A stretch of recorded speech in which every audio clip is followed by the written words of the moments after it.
هاي، عاملين ايه؟ واخيرا هعمل نايت روتين. كنت مستنيه الموضوع ده من زمان قوي، لان انا مكنتش برضه اصوره زمان، لان انا ما كانش عندي روتين حرفي ماشيه عليه اللي هو مثلا منتظمه. بس دلوقتي ممكن اقدر اقول لكم ان انا عندي روتين حقيقي، ف يلا نعمله سوا. بس اول حاجه انا عايزه اعملها ان انا ارتب اوضتي.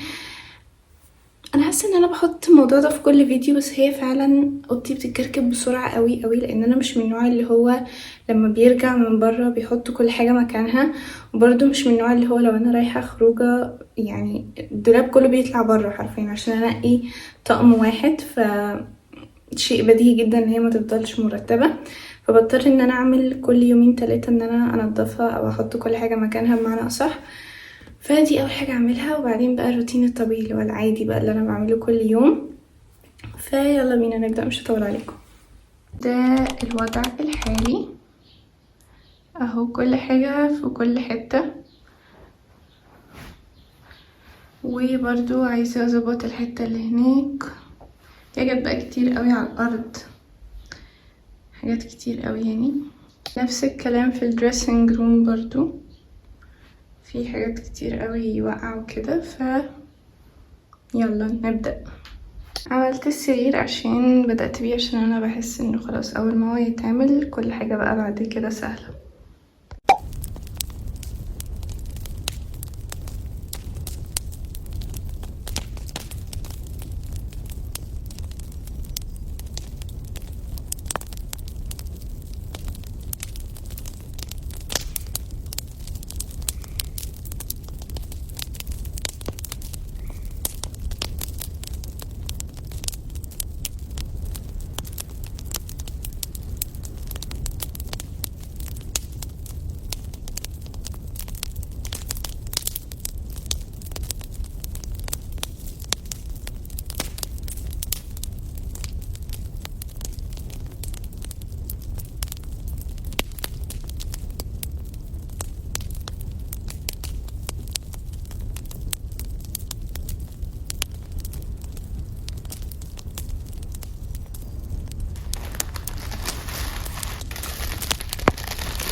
مين خلص كل الأوضة؟ أنا عملتها كلها. مش مصدقة انه ده حصل، مش مصدقة. خلصتها في أقل من ساعة، ودي عمرها ما حصلت. دلوقتي بقى هوريكم السكين كير اللي أنا بقيت أعمله، منتظمة عليه أكتر من شهرين، وهقوله لكم بالترتيب اللي هو نفع معايا. وحاول حرفيا بشرتي 180 درجة، فلازم اوريه لكم. هو مش يعني مش هرشح لكم منتجات معينة، لا انا هقول لكم تريكس نفعت معايا اكتر ما انا هقول لكم المنتج ده حلو قوي. لا، هقول لكم التكنيك ده مثلا حلو قوي، فاهميني؟ طيب، اول حاجة سكين كير بتاع بالليل مختلف تماما، مش تماما قوي يعني، مختلف شوية عن اللي انا بعمله الصبح. هاخد لكم صورة لكل المنتجات في صورة واحدة، عشان لو انتوا عايزين تعملوا لها سكرين شوت مرة واحدة بدل ما تقعدوا تعملوا كذا مرة. اول حاجة بعملها الدبل كلينزنج، اللي هو بتغسلوا مرتين. اول مرة بتغسلوا بيها بغسول يكون دهني، يعني فيه زيت. اوكي، بصوا شايفين هو وصل لحد فين. بتعملوه ازاي؟ اول حاجه بتعملوا وشكوا بيه عادي جدا كانكم بتغسلوا وشكوا، سواء انتوا حاطين ميك اب او مش حاطين ميك اب. انا دايما بعمله لان انا بحس انه لازم غسول يكون اويلي الاول يعني. وبعدين بستخدم السبونج دي، انا جبتها من نون. السبونج دي هي حلوة قوي. اوكي، هي مايكرو فايبر. بتبلوها شوية مية، المية بتعمل امالسيفاينج للزيت اللي هنا، وبتبدأوا ان انتوا تمسحوا بيها الزيت، اوكي، او الغسول ده، وخلاص هي بقى بتمتص كل حاجة. دي كده اول مرة. تاني مرة هنروح بقى بالغسول بتاعنا العادي. انا بستخدم اللاروش بوزي افكلار اللي هو لونه ازرق. ده هو عبارة عن فومينج جل بس للناس اللي ما عندهاش حبوب كتير. لو انتوا عندكم حبوب كتير، الناس يعني بتقول استخدموا اللي لونه اخضر. ما جربتش بصراحة اللي لونه اخضر، بس انا اللي لونه ازرق ده معايا ماشي كويس، بس برضو ما بيعملش حاجة فائقة قوي. يعني هو بينظف حلو ما بينشفش البشرة، فدي اكتر حاجة انا عايزاها صراحة. بس مثلا ما توقعتش منه ان هو يوديلي حباية مثلا، لا ما توقعتش منه كده خالص. خلاص غسلته بده. الغسول بيفضل على وشنا لمدة دقيقة كاملة، تفضلوا تغسلوا وشكم لمدة دقيقة وماشي، وبحركات دائرية، وتطبطبوا شوية. ولو حابين ان انتوا تعملوا جواشة احط لكم برضو صورتها وانتوا بتغسلوا وشكم، تحفة، لان هي بتحدد الجو لاين، بتحدد الشيك بونز، فهي حلوة قوي لو انتوا بتغسلوا وشكم. طيب تالت ستيب، مناديل.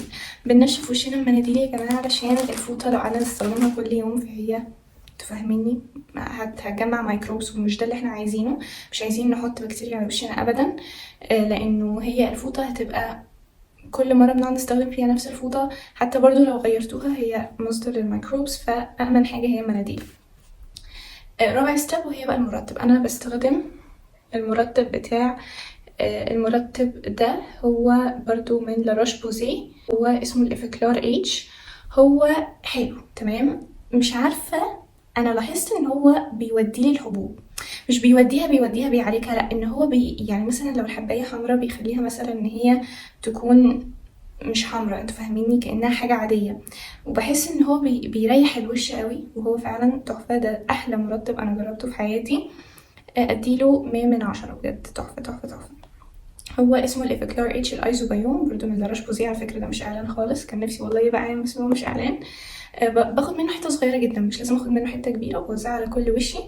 طيب في حالة بقى ان انا عندي حباية، اوكي، زمان كنت بحط على الحبايات كريمات زي دي، اوكي، ولكن ريسنتلي بقيت اللي هو خلاص ما اسيبها في حالها احسن، انتوا فاهميني، اللي هو هي هتروح لوحدها. وبصراحة الموضوع ده بينفع معايا، اللي هو خلاص انا هسيبها وهي هتروح لوحدها. بس لو انتوا مثلا مستعجلين وعايزينها تروح، اللاروش بوزي، افكلار برضو اللي هو ديو بلس، ده فيه مادة البنزل بيروكسيد، دي المادة الفعالة فيه. ولكن انا بصراحة حسيت انه ده احسن، اللي هو اسمه دولا كروز اكني تريتمنت. هو فيه 10% سلفر. السلفر هو معروف ان هو برضو بيودي الحبوب. فده لو انتوا عايزين تستخدموا سبوت تريتمنت بالليل، دول اللي انا كنت بستخدمهم. ولكن دلوقتي خلاص بقيت اكبر دماغي، هي هتروح لوحدها. على فكرة الطريقة دي بتنفع معايا، اللي هو الحباية تروح لوحدها وخلاص يعني. اما بالنسبة للشفايف، فازلين العادي، اوكي، اللي هو عندنا كلنا في البيت. بس ملحوظة، وانتوا بتحطوا فازلين ايديكوا في الفازلين تمام، عشان تاخدوا منه حتة لازم ايديكوا تبقى نظيفة جدا. او ممكن تستخدموا الفازلين ده الليب ثيرابي اللي لونه بينك. ولكن في اطباء كتير نصحت انه حاجات الشفايف يستحسن اللي هي للترطيب وكده، يستحسن ان هي تبقى من غير اللون، علشان لو في شو في اللبس ما ايه يعني اللون ما يأذيش او كده. دي كل حاجة. والتكنيك هو اللي بيفرق، ان انا اقعد مثلا الغسول دقيقة على بشرتي، ان انا اعمل دبل كلينزنج. ترتيب السكين كير بيفرق جدا، ان انا اهتم ان انا انام على غطا كفر بتاع خدادية نظيف، ان انا انشف وشي بمناديل مش بفوطة. هي الحاجات دي اللي بتعمل بجد اكتر فرق في السكين كير، علشان ما ننتكسش تاني ونرجع فاهمين نعاني من اول وجديد. This is the lens, piping hot water. الساعة دلوقتي 9:10.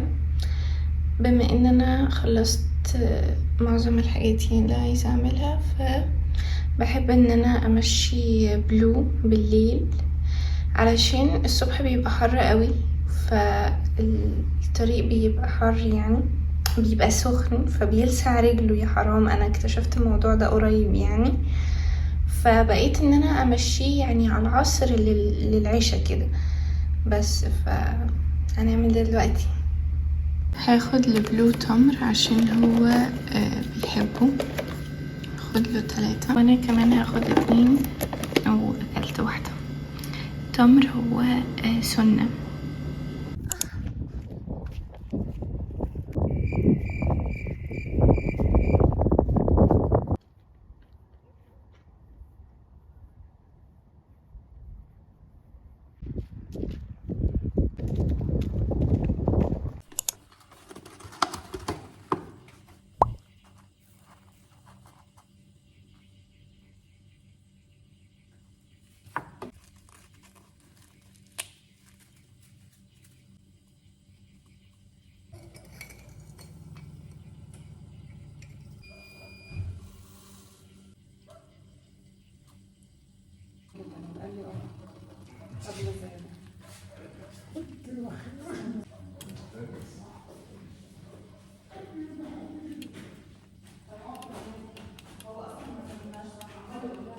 عملت شاي اخضر بالليمون. انا اول مره اجربه بالليمون صراحه، بس حاسه ان هو هيبقى حلو. مش عارفه، انا شفت حد بيعمله، حاسه ان هو طعمه هيبقى مزز كده شويه، وفي نفس الوقت انتوا فاهمين، لان انا برضو بحب الحاجات اللي هي الحوامض، الليمون، البرتقال، الحاجات اللي هي اللذعة دي انا بحبها جدا.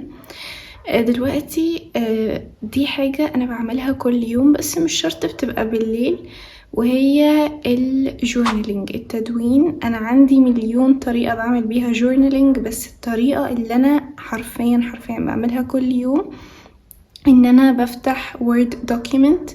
الموضوع ده انا بقالي 2 بعمله. الوورد دوكيمنت دي فيها يجي 60 صفحة حرفيا. انا عندي 2، واحدة 60 صفحة والتانية 30 صفحة، بكتب في دي او في دي مش فارقة.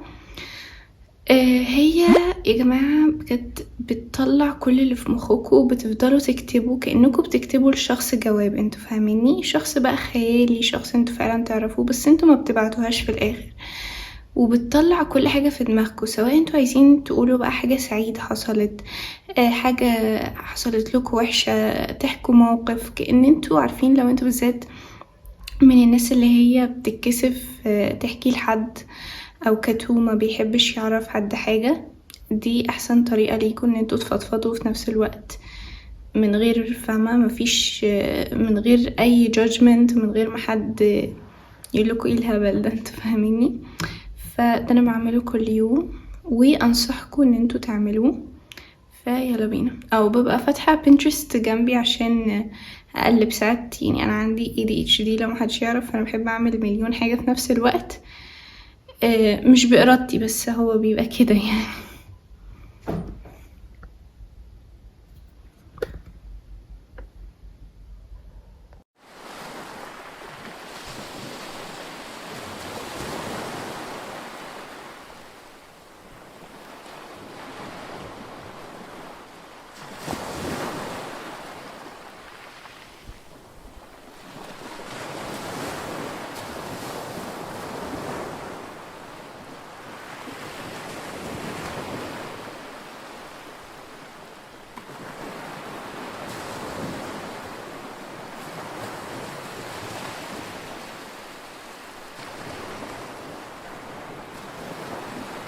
وانا بقلب في بنترست جالي inspiration ان انا لا مش دي، ان انا لا ولا دي برضو.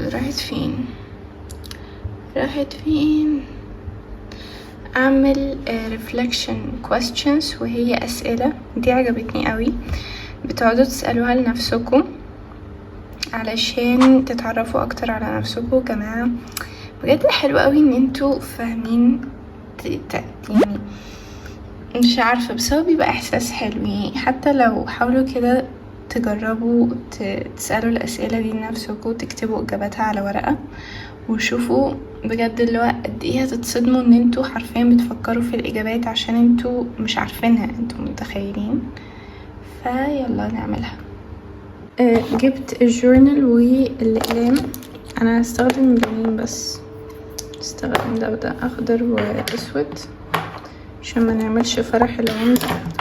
والشاي تحفة بجد، لازم تجربوه بالليمون، شاي اخضر بالليمون حكاية، حرفيا حلوة قوي قوي قوي، فلا لازم.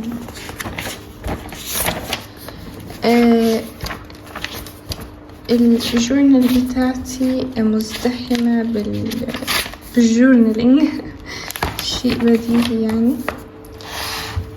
هنعمل في الصفحة دي، مبحبش اكتب في الصفحة اللي بتبقى عليها القلم، بحب اكتب فيه، بس لازم نكتب فيه عشان نبقى منظمين يعني. دول اللي انا هعملهم. اوكي، هما 3 اسئلة اللي انا هعملهم.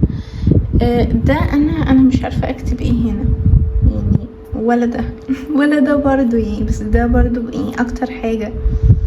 اصل مش فاكرة انه كان في favorite day، مش عارفة. هنفكر. المهم خدوها سكرين شوت وجاوبوهم. وانا هجاوبهم مع نفسي يعني، وكده يعني هتحبوا الموضوع. Much later. جاوبتهم كلهم. اول ما مسكت القلم على طول الاجابات كلها جت في مخي وكتبت، وممكن برضو كنت املى الصفحة دي والصفحة دي. فجربوا الريفلكشن، حلوة قوي قوي. اكتبوا على بنترست، بصوا كده، اكتبوا هنا في السيرش بتاع بنترست، اكتبوا ايه reflection questions. تمام، دوسوا عليها هيطلع لكم حاجات كتير قوي، اي حاجة تعوزوها. تمام، اكتبوا على بنترست في السيرش هيطلع لكم حاجات تحفة حرفيا يعني. اقرأ الكتاب ده بتاع Twisted Lies، ده المفروض سيريس. 4 كتب في زي مجموعة كده. انا قريت اول 3 كتب، بس تالت كتاب ما خلصتوش للاخر، بس هما مش متعلقين ببعض، فانا هقرا ده وممكن ابقى ارجع لاخر حتة في الكتاب التالت بعدين. بصوا انا قريت لحد هنا ماشي يعني، هو بجد مسلي قوي.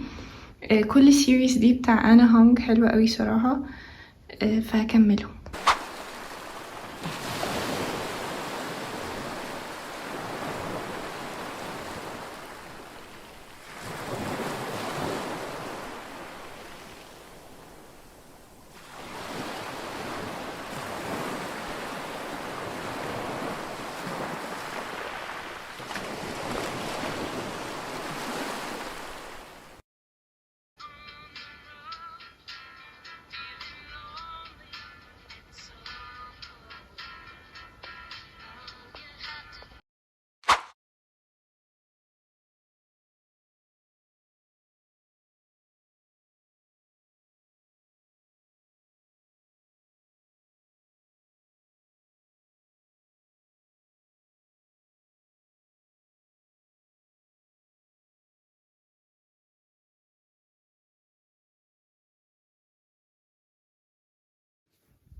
وبس كده، ده فيديو النهاردة. اتمنى يكون شجعتكم تعملوا روتين لبالليل، ولو وصلتوا لحد هنا اكتبولي في التعليقات الايموجي ده، وما تنسوش تعملوا سبسكرايب ولايك. باي.